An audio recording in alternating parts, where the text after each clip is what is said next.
সাবেক এক এমপির বাসায় চাঁদা তুলতে গিয়ে হাতে নাতে ধরা। এরপর থেকেই বৈষম্য বিরোধী নেতা আব্দুর রাজ্জাক রিয়াদকে নিয়ে শুরু হয়েছে তোলপাড়। একের পর এক বেরিয়ে আসছে তার কুকীর্তির তালিকা। রাজধানীর গুলশানে গত ২৬ জুলাই সন্ধ্যায় সংরক্ষিত আসনের সাবেক সাংসদ শাম্মীর বাসায় চাঁদাবাজির সময় ৪ জনের সঙ্গে হাতে নাতে আটক হন সমন্বয়ক আব্দুর রাজ্জাক রিয়াদ। পুলিশ তাকে গ্রেপ্তারের পর সংশ্লিষ্ট সংগঠনের পদ থেকে তাকে বহিষ্কারও করা হয়েছে। জানা গেছে, রিয়াদের বাবা ৮ বছর আগে রিকশা চালিয়ে সংসার চালাতেন এবং এখন দিনমজুরের কাজ করেন।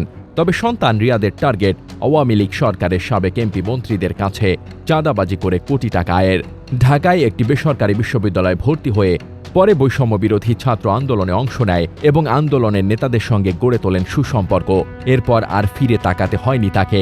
এমনকি নিজের চাঁদাবাজি পাকাপোক্ত করতে বিভিন্ন রাজনৈতিক দলের নেতাদের সঙ্গে ছবি তুলতেন রিয়াদ। কোনো চাকরি বা ব্যবসা না করলেও গত ৬ মাসে রিয়াদ গ্রামে একটি নতুন বাড়ি করেছেন। অনেকেই বলছেন ঢাকার গুলশানেও তার প্লট আছে, রয়েছে দামি বাইকও। তবে এই টাকার উৎস কোথায় তা নিয়েও প্রশ্ন তুলছেন স্থানীয়রা। আব্দুর রাজ্জাক রিয়াদ বৈষম্য বিরোধী ছাত্র আন্দোলনে সম্মিলিত বেসরকারি বিশ্ববিদ্যালয়ের ভারপ্রাপ্ত আহ্বায়ক ও বাংলাদেশের গণতান্ত্রিক ছাত্র সংসদের সদস্য ছিলেন। বৈষম্য বিরোধী ছাত্র আন্দোলনের একাধিক কমিটিতে তার পদ ছিল। জুলাই অভ্যুত্থানের শিক্ষার্থীদের দ্বারা সৃষ্ট এই ব্যানারে সে ঢাকা মহানগর শাখার সিনিয়র সংগঠক হিসেবে দায়িত্ব পালন করত। এছাড়া বৈষম্য বিরোধী ছাত্র আন্দোলনের কেন্দ্রীয় ক্রিয়া সেলের সদস্য সে। পড়ালেখা করছে প্রেসিডেন্সি ইউনিভার্সিটিতে। গ্রেফতার হওয়ার পর তার বিরুদ্ধে একের পর এক চাঞ্চল্যকর তথ্য সামনে এসেছে। কে কার প্রশ্রয় আশ্রয়ে ছিল আর কিভাবে বৈষম্য বিরোধী আন্দোলনের শিক্ষার্থীরা চাঁদাবাজিতে জড়ালো এ নিয়ে প্রশ্ন তুলছেন আন্দোলনের শীর্ষ পর্যায়ের অনেকেই। রিয়াদ নোয়াখালীর সেনবাগ থানার ৯ নম্বর নবীপুর ইউনিয়নের ৪ নম্বর ওয়ার্ডের নবীপুর বাজারের দক্ষিণ পাশের ব্যাপারী বাড়ির বাসিন্দা। সে রিকশা চালক অলিউল্লাহর নাতি ও রিকশা চালক আবু রায়হানের ছেলে। কিন্তু এই সাধারণ পরিচয়ের ছায়া থেকে এখন অনেক দূরে অবস্থান তার। মাত্র ১ বছর আগেও যার পরিবার ৩ বেলা খাবার জোগাড় করতে লড়াই করত, আজ সে এলাকার নব্য কোটিপতি। রিয়াদের নির্মাণাধীন বিল্ডিংয়ের দক্ষিণ পাশে তার চাচা জসিমউদ্দিনের জীর্ণ টিনের ঘর, পশ্চিম পাশে আরেক চাচারও টিনের ঘর।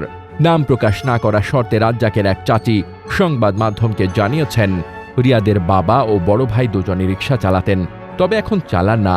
রিয়াদ ঢাকায় বিশ্ববিদ্যালয়ে পড়ালেখা করে বলে শুনেছেন তিনি। গত ৫ আগস্টের পর সে সমন্বয়ক হয়েছে। রিয়াদের ভিটায় যে ভবনটি নির্মাণ করা হচ্ছে তার আয়তন ৯০০ থেকে ১,০০০ বর্গফুটের মতো। এমন আয়তনের একটি ভবন করতে প্রচুর অর্থের দরকার। এখন পর্যন্ত যে কাজ করা হয়েছে তাতে ১২ থেকে ১৫ লাখ টাকা খরচ হওয়ার কথা। রিকশা চালিয়ে সাধারণত এত কিছু করা সম্ভব নয়। তবে সব অভিযোগ অস্বীকার করেছেন রিয়াদের মা রেজিয়া বেগম। তিনি বলেছেন, তার বড় ছেলে ঢাকায় একটি বেসরকারি প্রতিষ্ঠানে চাকরি করেন।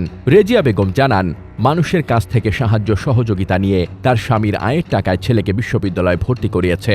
পাকা ভবন নির্মাণ করছেন ব্র্যাক থেকে ঋণ নিয়ে। স্বামীর জমানো টাকা দিয়ে পাশাপাশি ধার দেনাও করেছেন। রিয়াদের টাকায় পাকা ভবন হচ্ছে। এ প্রসঙ্গে তার মা রেজিয়া বেগম বলেন, রাজ্জাক কোথা থেকে টাকা দেবে? তাকে উল্টো প্রতি মাসে টাকা দিতে হয়। সে টিউশনি করে, আত্মীয় স্বজন তাকে সহযোগিতা করে। পরিবার অস্বীকার করলেও দেশবাসীর আর বুঝতে বাকি নেই ঘটনা কি।